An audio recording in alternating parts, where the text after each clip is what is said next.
Hello and welcome back to the Q&A. It's been a while and, well, it's good to get back on the train with things.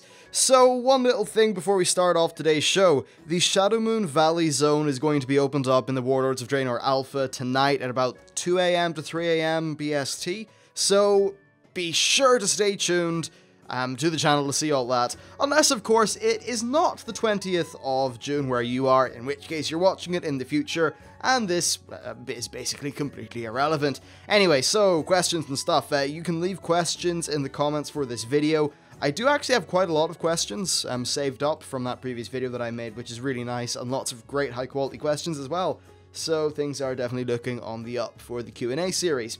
Anyway, let's get into things. So first of all, we have one from Sergeant Arishley. I'm thinking Ashley, but maybe spelled differently. I don't know. Anyway, so he or she said, why did the Orcs kill the Draenei? Shouldn't they have peaceful relations and trade and all that stuff? You know, when the Burning Legion isn't in the picture. So, the basic question of why did the Orcs kill the Draenei, I'll boil this down, but essentially, Ner'zhul's mate died quite a while ago, and Ner'zhul was a really respected dude. Like, he was the cream of the crop when it came to being a good shaman. The problem with Ner'zhul is that he was also a little bit of he was really egotistical. Like, he kind of loved himself in a way. He liked this position of power and he liked gaining power. So, as we know, the Draenei fled from Argus when it got all demoned up, and Kil'jaeden was really pissed off at Velen because Velen led the Draenei exiles. So Kil'jaeden has been spending many thousands of years trying to hunt them down, and he finally noticed that they were on Draenor, and he thought to himself that if, like in previous times, you know, he just sort of sent in the full force of the Burning Legion, then the Draenei would, as always, just find a way to escape, and they would once again elude him. So he decided to be a little bit more stealthy. He sent some agents, he found out about, about Ner'zhul's problems. Then they all got in contact with Ner'zhul, and Ner'zhul started to, persuade the other clans that they needed to attack the Draenei. And then, of course, all the other things happened with, Demon Blood, Gul'dan, and I think Gul'dan really was the mad bastard of a lot of them, and was probably responsible for many atrocities and things against the Draenei. So essentially, that's what the Burning Legion did to the Draenei and the Orcs. Now, if the Burning Legion were not in the picture, they probably would have just continued their relations. They didn't really have much relations. They traded the odd bit, but the Orcs hardly ever saw any of the Draenei cities or anything like that. Partially because, of course, the Draenei cities were actually, they were shielded and cloaked and things, which is pretty cool, a little bit Stargate Atlantis-y, but hey, I like it.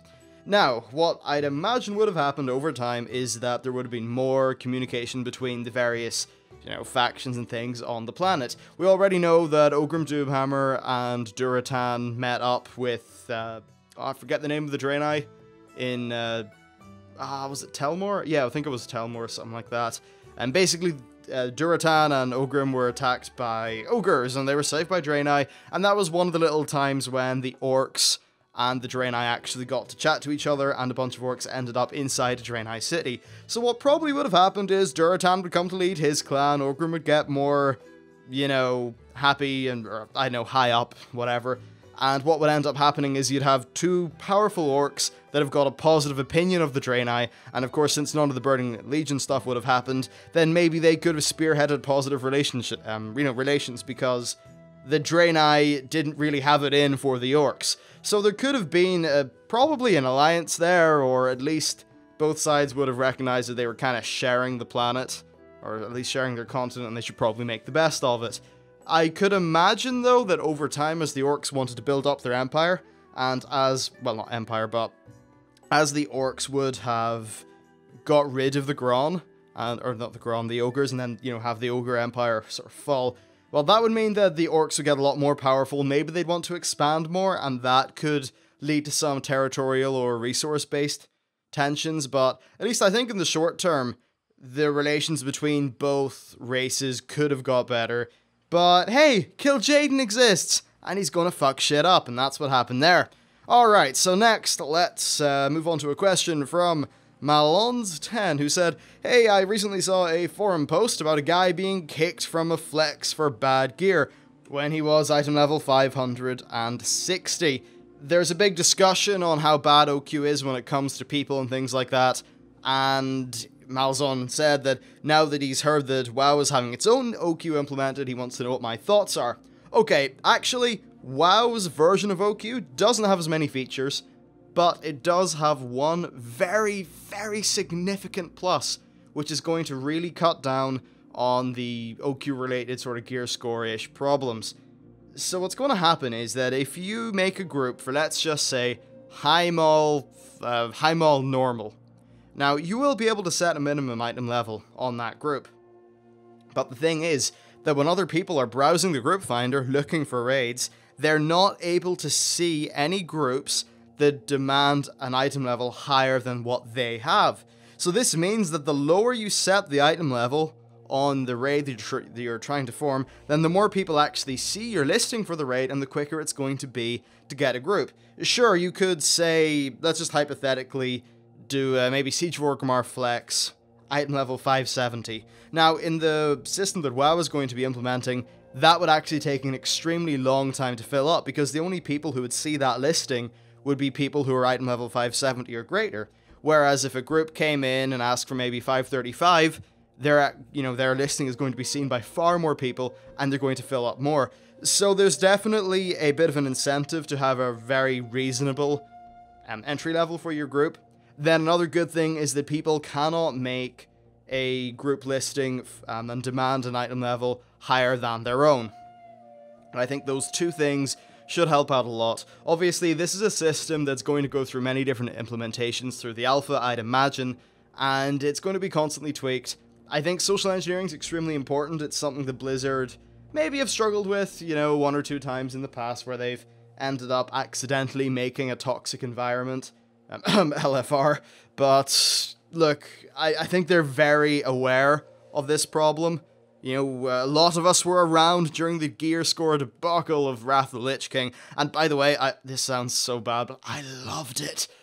Because I was in a raid guild, and it meant I could get into any group I wanted. But of course, as a reasonable human being, I recognized that it was absolutely terrible for the game. So look, stuff like that's not going to happen. The group finder system is going to be implemented so that less of this item level bullshit goes on. And here's the thing, if you have an item level that's just, it's just fine, it's just enough to do your normal raid, and that's fine. You're never really going to have to interact with the arseholes who are demanding extreme item levels, because you'll never see their listings when you look at the group finder.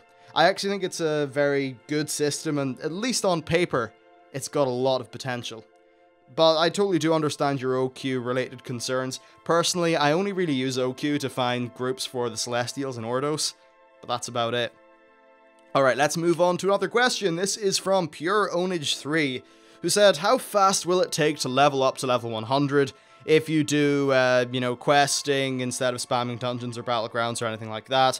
And then he also said, how many spots could be farmed, like the monkey run or big groups of mobs even. So basically, he wants to know, how long is it going to take to level up to 100, and, what's the deal with maybe AoE farming to level?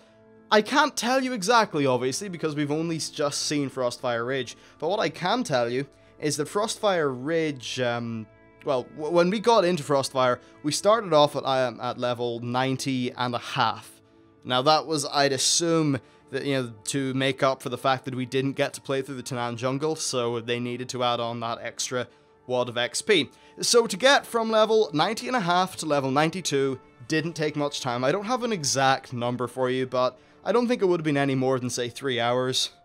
So, at least the initial levels are going to go pretty quickly. I'd imagine that level 99 to level 100 could take maybe double what it would take to get from level 90 to 91 or 91 to 92, but that's fine. Overall, Blizzard described leveling up in Warlords as a fun and fast-paced romp through zones. Basically, they want you to be moving around a lot, and they, I think, recognize that they don't want to do Pandaria again. Pandaria was long enough to level in, the zones were kind of crap as well, but they ended up having to nerf the XP requirements to get people through quickly, and even at that, Pandaria feels like an absolute slog to me. So Blizzard have learnt their lesson. They certainly seem to, give that image out anyway, and I'd imagine that it will be quick enough. In fact, you're just going to go through the main stories of every zone, get a really cool experience with some fun voice acting, some fun quests. then you'll be level 100. You will have had a great story, well, you've been able to experience a great story, and then also it, is pretty short. So I think that's what it's going to be like. As for grinding up through dungeons and battlegrounds, you can do that. I don't think it's very fast. Maybe if you're a tank, but I don't know. I don't know. And then as for AoE farming, obviously I haven't played enough of the alpha. I haven't been into all the zones, therefore I can't really say anything about that. However, Blizzard usually try to make sure things like that are not too powerful. Now that said, if you're tagging things and you have a group of people that are killing things that you tag, the sort of thing that people would do if they were trying to get world first level 100, then sure, maybe there's some sort of way to AoE farm, but in general, I'd imagine your best way would just be to quest your way through. Alright, so next, Jimmy asks, which class are you planning to focus on throughout Warlords of Draenor, and how would you advise someone to choose? Alright, so I'm in a very different position to most people in that I've got the whole YouTube thing going on. I'm trying to get nearly every class up to level 90 at the minute, and I will get every class up to level 100, and I will try to play every class at least in 1 or 2 specs at level 100. Currently I can do that with about half the classes in the game, actually no, just over half, but I want to get that, I want to be better. So I'm going to be focusing on all classes. I'd say my main class will still be my Hunter, because I love my Hunter. I've actually been enjoying my Paladin a lot recently, so maybe I'll have some fun with that. Maybe a bit of my Mage. I'm not 100% sure, but in general, probably the Hunter. Now, as to what class would I advise people choose, well, I mean, I've always enjoyed Hunters, but that said, I think a Paladin's actually a really solid choice.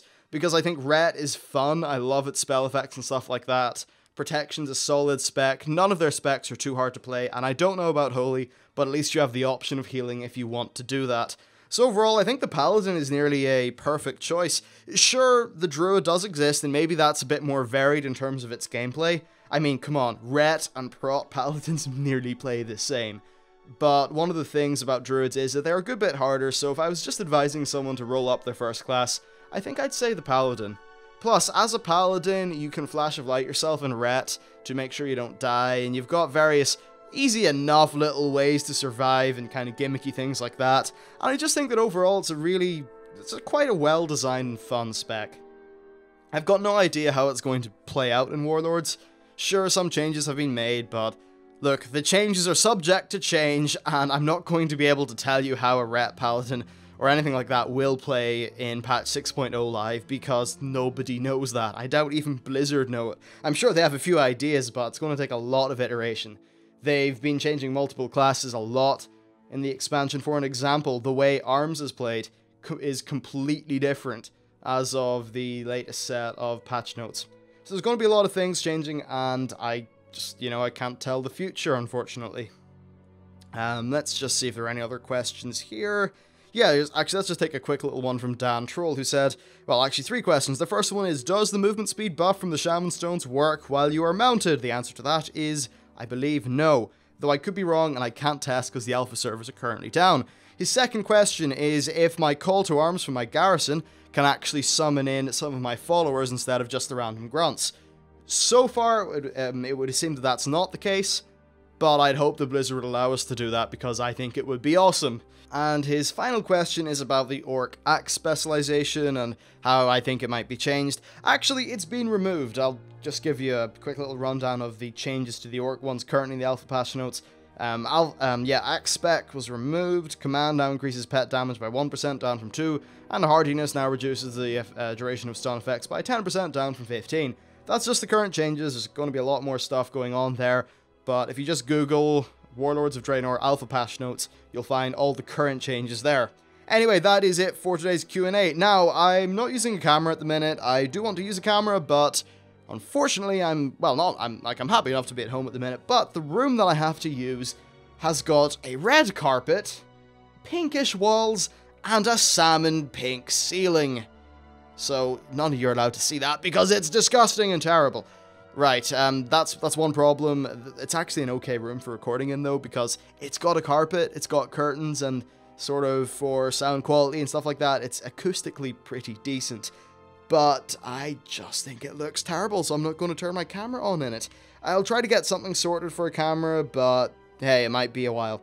Anyway, that's been it for this video. Be sure to leave any questions you have in the comments, and I will see you next time.